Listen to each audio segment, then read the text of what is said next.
it wasn't worse than it was. And so it's an opportunity to teach, an opportunity for guys to learn. And, again, nobody's immune to young people doing dumb things from time to time. It's how you respond to those things. It's how you teach, how you grow from it. And we'll use it as such. With that, I'll take whatever questions you got. Is Noble suspended, or is that internal? No, he's not suspended. No. Internal. It's internal. He's not suspended. Okay. Dabo, the way you guys finished up last year, how much did that infuse this winter's workouts and what you're going to see out there in the spring? Yeah, I think it's really, and honestly, it's tied into what we just talked about from a quality control standpoint. The first 8 games we were 60-something% in red zone scoring, and we were 4-4. The last 5 games we were 5-0. We were almost 90%. You take that. We took a knee against South Carolina and somebody else. Might have been North Carolina or whatever. You take those. Throw those out. It's amazing. And we won the turnover margin in those 5 games. And so I think that's created a lot of confidence, with this group. They see what they're capable of doing. And so it's certainly some wind in their sails and an opportunity to build on it. And I think they've used it that way. I mean, you still got to start over. And but there's good leadership. This is a team that's got good leadership. They're I was just telling Ross coming down here, so it's a very, I've stood in front of a lot of teams. This is a very attentive group. That's a word I would use. And they're very attentive. And I like that about them. And I think they're intentional in what they want to do. And if their commitment matches up, then they'll have a chance to be a good team. But we got a lot of work to do, man, a long way to go. And, but I think from how they worked, and it's one of the longer off seasons we've had too, because we finished a little earlier than we normally do, or certainly the year before. So I think we're in a good spot, and everybody's just eager to get out there and go. We got 15 days, and the goal this spring is to install what you want to get installed from a schematic standpoint. But it's more how you do it and why you do it as opposed to what we're doing. I mean, that's the big part of spring ball. This is time to experiment. This is when you really, when you look at our breakdowns from last year, it's fundamental stuff. I mean, it's back to the basics. It's fundamentals. It's your eyes. It's technique. So we'll spend a lot of time this spring kind of trying to really, really reinforce the details of what we do. We'll certainly get all of the installation, but how we do it and why we do it that way. How do you anticipate early enrollees factoring in spring practice? Anybody you're particularly excited to see out there? I'm excited to see all of them, because it's the first time for me to see them. So I wouldn't really want to call anybody out, from a football standpoint. But I can just tell you from what they've done in the weight room and watching them through mat drills, and it's a mentally tough group. I mean, that's one of the things I told the seniors in our senior meeting today is I'm really impressed with this young group. They've got a mentality that's hard to coach. It's hard to teach that. And at the end of the day, to win at the highest level in anything, you got to have a certain mindset. And I have seen that from the group. I haven't seen anybody cave. I hadn't seen anybody hit the wall. I've seen, and that's a real credit to our staff and the recruiting, because you try really hard to recruit that. We're not always perfect, but I really like these last couple of 2 or 3 groups that we've signed. I think we got the ingredients. And so we're excited about it. Seen some good effort and guys that have caught my eyes, again, whether it be what they're doing in the weight room, just how they handle themselves, how they worked in mat drills. But now we got to get into the football side of it. So we got, 16 of them here. So, majority of our teams here, we got about 7 guys that'll show up in the summer. So we've got a great opportunity to really, set a foundation for our team and not just create some depth, and not just functional depth, but elite depth. I think we've got the ability to have a lot of competition at every single position, and hopefully with that we'll create the type of elite depth that we need to to have the type of season we want to have.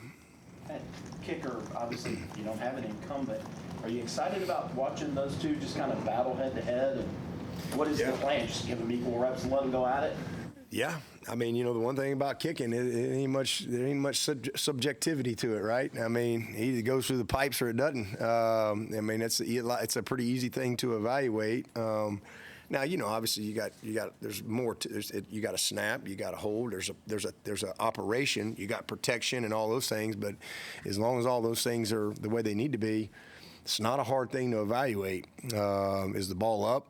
What kind of consistency, all those things. So we actually started that process at the bowl. We were really fortunate because we had several of these mid-years were able to come, and Nolan was one of them.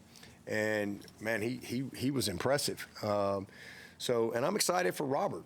I mean, this guy's unbelievably talented. We've seen a lot of freshmen that have struggled, and that's one of the reasons we made the move that we did, because man, I didn't want to just lose him, and so he just wasn't ready. He just wasn't, and hopefully he's going to have a little reset and get out there and go compete his butt off. Certainly can kick it in the stands. I mean, he can bomb it. So he's off to a good start there. But he wants to be the field goal kicker. So he's got his opportunity, and Nolan's here, and it'll be those two guys will battle it out, and we'll see what happens. What does the next step for Cade look like? Yeah. Well, I think the biggest thing when you really study him is he did a great job with the interception part of his game. We had 8 interceptions, and only 4 really were him. So he did a nice job there, and did a great job up until Chappell stepped in. He finished with 8 in the year. And but only 4 on him. So that part of his game, I'm really pleased with. The biggest thing is just, too many disasters, as we call, like disasters or sacks and tackles for loss, and turnovers. We had what, we had 1 million fumbles, and I think he had at least 4 fumbles.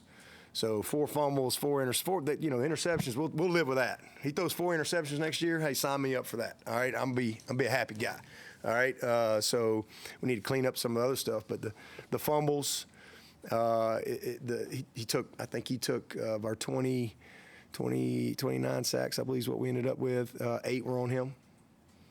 He had way too many tackles for loss. So what that speaks to is just pocket presence, pocket awareness, just another step in that. That's where he's got to get better. It's a big, and he will.